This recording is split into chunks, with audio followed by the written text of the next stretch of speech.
രാമായണം വായിക്കുമ്പോൾ നല്ല മാതൃകൾ നമ്മൾ ഉൾക്കൊണ്ട് ജീവിക്കാൻ ശ്രമിക്കണം. പ്രത്യേകിച്ച് കുടുംബജീവിതത്തിൽ സ്നേഹവും ഐക്യവും വളർത്താൻ ശ്രമിക്കണം. ആ പ്രശ്നങ്ങൾ ലഘൂകരിച്ച് വരും.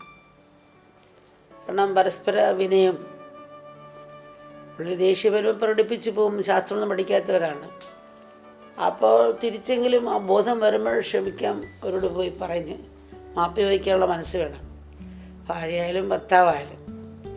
അപ്പോൾ അപ്പോഴുള്ള അപ്പം തന്നെ മറക്കും. നമ്മുടെ ഒരു മോളാണ്, അവരുടെ സ്കൂളിൽ പക്വതയില്ലാത്ത കുട്ടികളാണ്. ചീത്ത വിളിയും അടിയും ഇടിയുക, ഒന്നും അച്ഛനും കാണത്തില്ല, അമ്മ കാണത്തില്ല, അങ്ങനെ വളർന്ന കുട്ടികളാണ്. ആ കുട്ടികളാണ് ആ സ്കൂളിൽ പഠിക്കുന്നത്. എപ്പോഴും ചീത്ത വിളിയും, നാക്കെടുത്ത് ചീത്ത വാക്കേ പറയുള്ളൂ. അപ്പം പറഞ്ഞ് ചീത്ത വാക്ക് പറഞ്ഞാൽ ഫൈനാണ്. ആര് ചീത്ത വിളിക്കുന്ന അവർക്ക് എത്ര രൂപ ഫൈൻ.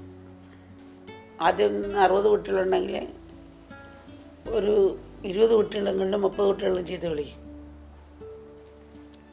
ഫൈനിട്ട്. പിറ്റേ ദിവസം ഒരു 5% കുറഞ്ഞു, ഫൈനിട്ട്.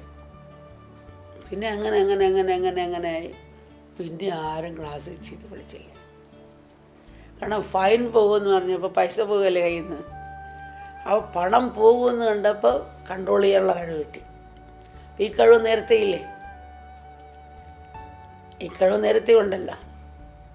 കഷ്ടപ്പാടില്ല, ആരും ശ്രദ്ധിക്കാൻ പോകുന്നില്ല. എവിടെയും കാണുന്ന അങ്ങനെ അത്ര കണ്ട് ശ്രദ്ധിക്കില്ല. അല്ലെ ചെറുപ്പത്തിൽ അവർ കുറച്ചങ്ങനെ അനുഭവിച്ചിട്ടുള്ളവരായിരിക്കണം. സുഖത്തിന് മുമ്പിൽ തന്നെ മറക്കുകയാണ് അവസാനം. അങ്ങനെ മറന്ന് തന്നെയും മറക്കുക. പിന്നെ തിരിച്ചടി കിട്ടുമ്പോഴേ നമ്മൾ പഠിക്കുകയുള്ളൂ. നമ്മുടെ രാമായണ പാരായണം ആനയുടെ കുളി പോലെ ആകരുത്. ആന കുളിച്ച് പിന്നെയും മണ്ണുവാരി ഇടുമല്ലോ, ഇതുപോലെ ആകരുത്. നമ്മൾ വായിക്കാതെ ജീവിച്ചില്ലെങ്കിൽ പിന്നെയും തെറ്റേക്ക് തന്നെ പോവുകയാണെങ്കിൽ ഗുണമൊന്നുമില്ല.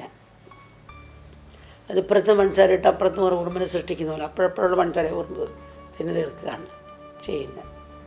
ഇതുപോലെയാണ് നമ്മൾ. അതേ രീതിയിലാകരുത് നമ്മുടെ പറയണം. ജീവിതത്തിൽ പകർത്താൻ നമ്മൾ ശ്രമിക്കണം. നല്ല മൂല്യങ്ങൾ ജീവിതത്തിൽ കൊണ്ടുവരാൻ ഉള്ള ആത്മാർത്ഥമായ പ്രയത്നം നമ്മുടെ ജീവിതത്തിൽ ഉണ്ടായിരിക്കണം. അപ്പോൾ മാത്രമാണ് രാമായണവും പ്രാർത്ഥനയുമൊക്കെ അർത്ഥപൂർണമാകുന്നത്. ഒക്കെയുള്ള ഫലങ്ങൾ കിട്ടുന്നത് അകത്തും പുറത്തും. രാമായണം നമ്മുടെ സംസ്കാര വാഹിനിയാണ്. അത് വെറും സാരോപദേശമല്ല. രാമായണം വായിക്കുമ്പോൾ കേൾക്കുമ്പോൾ അതിൻ്റെ മാധുര്യം ഉണയുമ്പോൾ അറിയാതെ തന്നെ സംസ്കാരം നമ്മളിൽ ഉണരും. അത് നമ്മെ പൗത്രീകരിക്കും, ഉദ്ധരിക്കും. അതിനുള്ള ശക്തി രാമായണത്തിനുണ്ട്. അപ്പോൾ നമുക്ക് തെറ്റി ശരിയും തിരിച്ചറിഞ്ഞ് പരമാവധി നമ്മൾ നിയന്ത്രിക്കാൻ നോക്കും. മൂല്യങ്ങളുണ്ട്, ശരിക്കും ആഴത്തിൽ വായിക്കുകയാണ്. രാമായണം പഠിക്കുന്നത് നമ്മൾ രാമനാകാൻ വേണ്ടിയാണ്, ഗീത പഠിക്കുന്നത് കൃഷ്ണനാകാൻ വേണ്ടിയാണ്.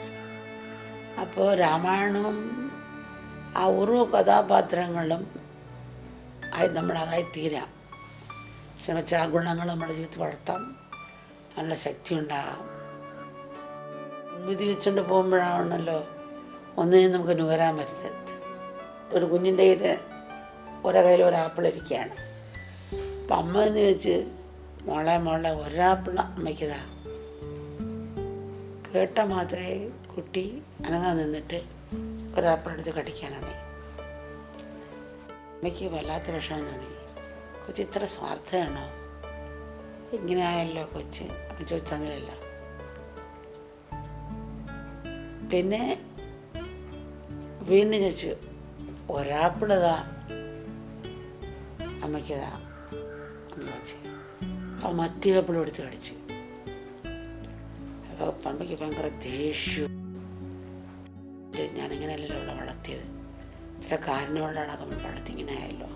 ചീത്ത വിളിക്കാനും അടിക്കാനൊക്കെ തോന്നുക.